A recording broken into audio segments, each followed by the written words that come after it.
Hey cool cat, this is Ben Marcoux with SelfHelpSax.com. I am a saxophone teacher and performer, as well as a high performance and productivity coach.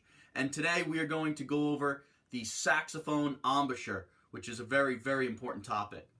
So our video is going to be three parts. First, we're going to talk about the role of the embouchure.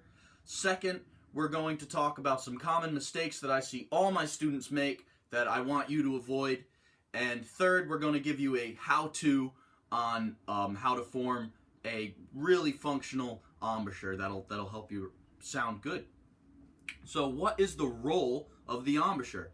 The embouchure has three duties. First, it's got to keep your mouthpiece from moving all over the place in your mouth. Second, it has to seal the air, seal the mouthpiece so no air can escape. And third, it has to allow the reed to vibrate as freely as possible. So now let's talk about a couple of the common mistakes I see in all my students. The first and foremost mistake is rolling the bottom lip in over the bottom teeth. I can't stress this enough. This is like a kind of a clarinet embouchure, and I know where it comes from. A lot of band instructors and music teachers and such that don't play saxophone assume that we have the same embouchure as the clarinet, and I know they'd get offended if we tried to play their axe the way we play the sax. So return the favor, excuse me, and play the saxophone like a saxophone, not like a clarinet. And rolling the bottom lip in over the mouthpiece. Remember, the main objective of the embouchure is to keep the reed vibrating freely. So when you roll the bottom lip in over the mouthpiece, it actually really dampens the reed's ability to vibrate. Your tone will become a lot thinner, and it becomes a lot more difficult to play, especially in the lower and higher registers. The next two problems, first off, just put more mouthpiece in your mouth. Don't be one of the players that's like scared of your mouthpiece. Really put a little more mouthpiece in your mouth than you're comfortable with, I think is the safe rule. And then the third thing is biting. So that means pressure coming from the bottom, pushing up into the reed too hard. And it makes sense why we would do that. The jaw muscles are controlled, the biting type thing, and they're way stronger than the embouchure muscles, the muscles that make up your sax face. And since they're stronger, it's the natural tendency, especially as you start to get tired when you're practicing, to start to bite. No shortcuts here. You just have to make a conscious effort not to bite for two reasons. One, it's bad for your sound. Two, it can really hurt you if you do it for a long enough time. And now we get to the fun part. We're going to talk about the how-to of the embouchure.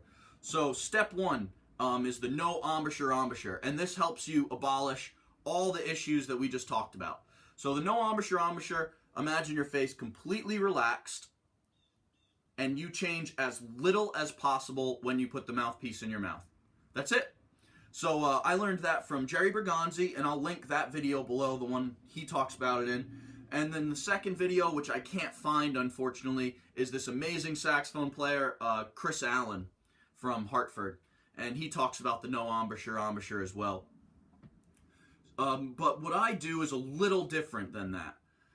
It's the same concept, but I just have found that it helps make it easier to play all the saxophones with the same type of embouchure. So when I'm doubling and switching back and forth, it's easier.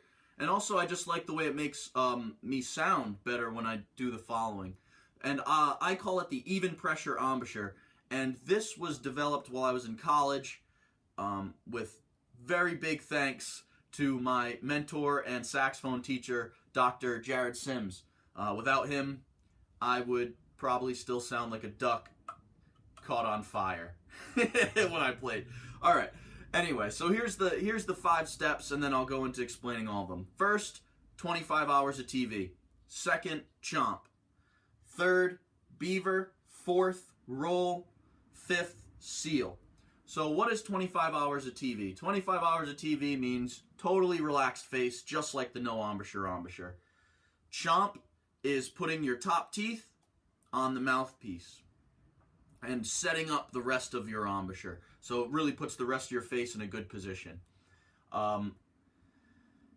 Beaver is baring your teeth like you're growling at someone, and that flattens out the bottom of your lip and also adds a little bit of tension, but a good tension, like a little pressure above your canines. The next step is roll, where you keep the pressure there and there, but you just roll your top lip over your top teeth. So, and then the last step is seal, where almost like you're saying boo, you round out your embouchure a little bit and until the sides of your mouth hit the sides of the mouthpiece, and what that does is create a seal, like we were talking about, hence the name. So here, let's give a demonstration. So I'll just say all the steps. Some of them are going to sound real weird because once the mouthpiece goes in my mouth, whatever, you know, it's going to sound strange. So here we go, 25 hours of TV. I'll do it from the front, and then I'll do everything from the side. So front, 25 hours of TV. Chomp. Beaver. Roll. Seal. From the side now. 25 hours of TV. Chomp. Beaver. Roll. Seal. And what makes this really cool is it creates a great environment for the reed to have unlimited ability to vibrate. And instead of biting up and down on the mouthpiece, we actually have pressure coming from all sides. There's equal pressure or even pressure coming from both sides of your mouth as well as the top and bottom.